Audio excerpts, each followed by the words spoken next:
Are you ready?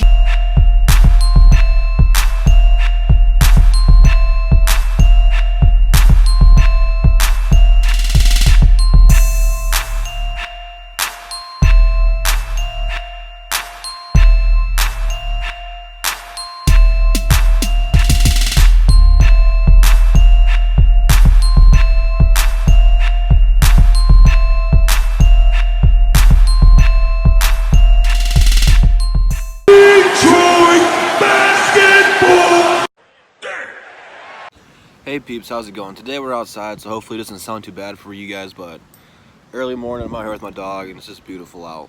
I don't know how well you guys are going to be able to see it, because I might do the thumbnail background, I don't know yet. But we got some serious questions and debating going on right now if Andre Drummond got snubbed from either All-NBA defense or the All-NBA teams. Personally, I think he got snubbed in both. I think if the all-defense team goes to the third team, I think he gets in there. But, there's a lot of good defenders in the league. And, Drummond gets a lot of blocks and steals. He doesn't just get blocks. And people like Rudy Gobert are a great rim protector. Obviously gets a ton of blocks a game. And I think that's what people look at the most. But I don't think either Dre or Gobert, straight up locks anybody down. So, I don't know. I have more of a case for All-NBA than I do for defensive team. So, Drummond's already been snubbed from the All-Star game this year, and I think that was kind of the breaking point for him. And after that, he just went crazy. And I know there's 82 games in the season. You can't just play half the year and expect to get rewarded for it. I understand that. But what this dude did after that was nothing short of remarkable. Sure, he disappeared in the playoffs, but a lot of guys on the All-NBA list didn't even make the playoffs.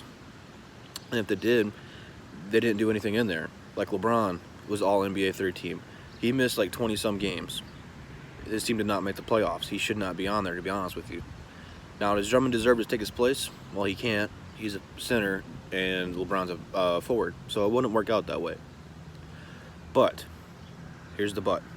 Drummond is the only player in the league to get 1,000 points, 1,000 rebounds, over 100 blocks, and over 100 steals. Now, he has done that 4 times in his NBA career, and he has only been in the league for a short little bit. He has already done that more times than people like Kevin Garnett, Hakeem, and Kareem. Those are some pretty big names. Those are probably some of the biggest names in basketball history at the power forward and center position.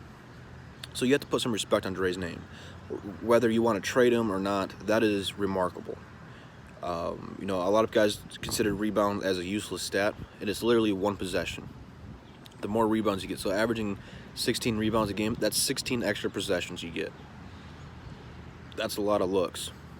And not all of them are defensively, a lot of them are offense. So you're getting a lot of second chance points. Now, Drummond still has a lot of work to do, I get it. He's not perfect. Nobody in the league is. Not even LeBron or Michael Jordan was perfect. Actually, MJ went 6 for 0 in the final, so he was pretty perfect. But nonetheless, I think he should have made All-NBA third team with Blake Griffin. I think Dre's a top 3 center. Embiid, Jokic, and Dre. Those are the top 3, in my opinion. And I believe Karl Anthony Towns was ranked higher than Drummond. And I don't buy the hype of Karl Anthony Towns. I really don't. I like Karl, but anytime your nickname's a cat, you're just not going to do much. It's a stupid nickname, and he's soft. He's softer than Drummond. Really soft. He hasn't beat Drummond once in his NBA career yet. Not once. I take Dre over him. Outside of Embiid and Jokic, I think Dre's the best center in the league besides those two. Now, those two are fighting for number 1 in the league. It's cool to watch. It's fun to watch. But I really strongly believe Dre is third. And I know that's debatable, but you just don't see what people are doing what he's doing. If he leaves Detroit, he is going to make that team that whoever he goes to, if he does, so much better. So much better. If we lose him, we're going to lose a lot. So you guys just take his play for granted. I understand, but I strongly think, he should have been All-NBA third team.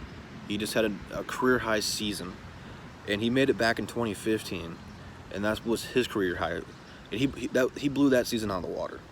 and he didn't make the All-Star team, All-Defensive team, or All-NBA third team. Andre Drummond got slept on this entire season, and it was kind of sad. He didn't get any respect. And I figured playing alongside Blake Griffin, you know, more people would watch the Pistons.